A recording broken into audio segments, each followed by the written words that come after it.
Hey everybody, so welcome back to the next Create video. So right now what we're going to do is talk a little bit about just how you can easily manipulate your clips individually and then how they relate to the next clip. So the straight up fast easiest way to do this is over on the right hand side over here. So you're going to notice all of these like they're buttons really, but what they do is they manipulate where the video is on the page. Obviously, when you're trying to see a video, it's better to have it in the center, but it is an option to do this, and one of the reasons is because eventually, if you wanted to put a video further down in this course, is if you wanted to put more than one video, you could actually put a multitude of videos within one screen all playing at the same time. And so you have to know how to, use these buttons to align a video if you are trying to align something, possibly next to it. But we'll get into that in a little bit because that's a little bit more complicated. So this, and then, we'll just go down the line. So this is the scale button. This is just going to make it, depending on where your video is, when you push scale, it can either make your videos, just fill the screen, or like as we were zoomed in because of the alignment button, it zoomed all the way in. So you want to make sure that whatever you do, and this is the an undo button. So whoops, I didn't mean to do that. You just undo it. Not a big deal.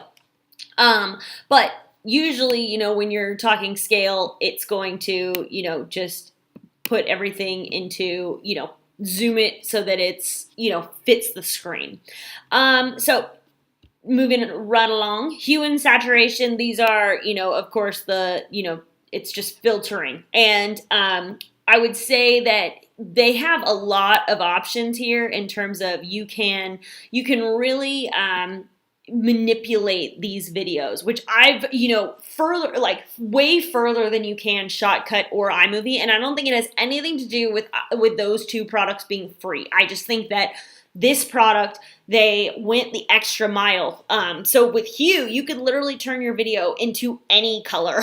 So it's actually pretty fun to play around with. So I highly recommend that at one point you just kind of, use this sliding scale to see what the options are. Obviously we could, go, it's a degree. Yeah, we could go degree by degree by degree, but we'd be here all night. So with that being said, this is another one, position, like you can, here I'll just change this to a 1. So it's basically talking about the ratio of where the video is. It's along the same lines of alignment. This one is just much more exact. So again, some of it, some of these things that we talk about, like it's really just a matter of playing around with it. And then if you don't like what you did, then use the undo button to, of course, just undo it. And when I first started talking in this video, I had mentioned how this also relates to how the clips relate to each other, and that brings me down to the last menu, which is fade in and fade out. You'll notice in in a lot of videos when you do mixed media and clip, when you're cutting from one picture to another or one video to another, it does what's called a cross dissolve. So in Create, it's fade in and fade out. Now in this box, so with iMovie, you can do with any other software, you can, do 1 second, 2 second. With this software, you could literally like get really specific on how long of a fade in or out you want.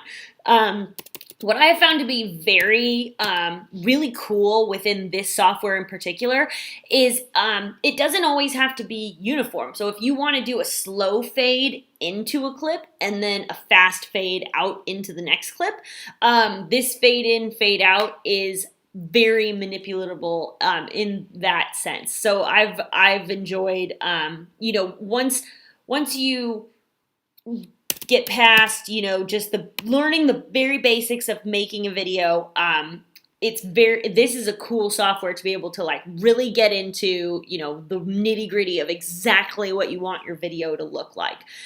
So this menu up here has a couple of different areas. So this first, we were in it's gonna put it on this one initially just because, or at least for me it does, because this is the one I use the most. But of course you can, you know, manipulate your height and width. Like if you wanted to make, I don't even actually know off the top of my head what, but if you wanted to make like a square like Instagram, you can literally make, you know, you can literally height and width it to fit exactly what ratio you need. I also will say that within the course, I give you a free software so that you can, you know, take your video, your regular video, and, you know, for free, get it resized. But the cool part about this software is you can actually do that within the software. Off the top of my head, I don't know what Instagram's ratio is. That's actually kind of dumb because I do know what it is. I just can't remember it at this exact point in time.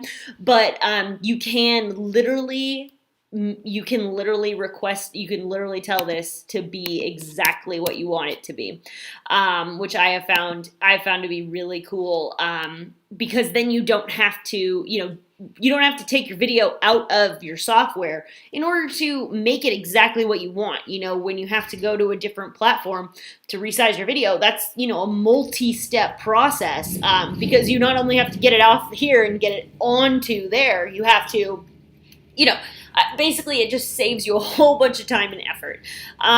You know, some of these are very, you know, self-explanatory. Background, you know, name. Obviously, I spent a lot of time picking out a name here. And then the last but not least on this menu over here, we have volume. So it just depends on whether or not your clip has any volume, on whether or not this is relevant. So when I put this media into, when I downloaded and uploaded and put this media in here, sorry, someone's trying to prove that they are a real man.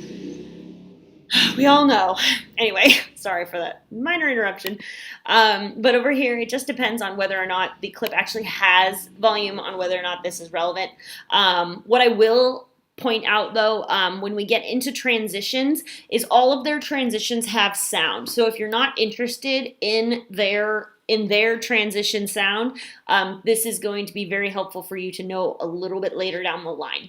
All right, so at this point we have you know, mastered this menu over on the right hand side that's going to help you manipulate your clips within, you know, within the visual that you are trying to make. All right, so I'll see, this is a good next step, and I'll see you on the next one when we get a little bit more complicated. We're gonna go over on this right-hand side. There's a lot more stuff available. All right, see you in a minute. See you on the next one.